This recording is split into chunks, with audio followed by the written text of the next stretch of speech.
Alam mo ba ang pangit sa isang ugali ng tao? Yung uusgang ka kahit hindi alam ang kwento. Yung mamalitin ka na kahit alam mo sa sarili mo na ganun din sila. Na kung matahin ka, nakala mo ang taas na.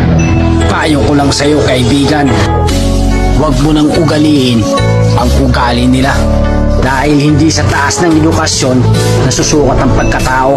Mababa man ang pinag-aralan mo, kung marunong kang rumespeto, daig mo pa ang edukado.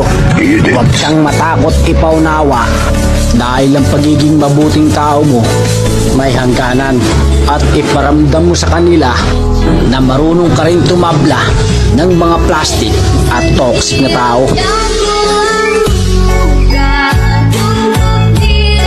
Beats. Beat it.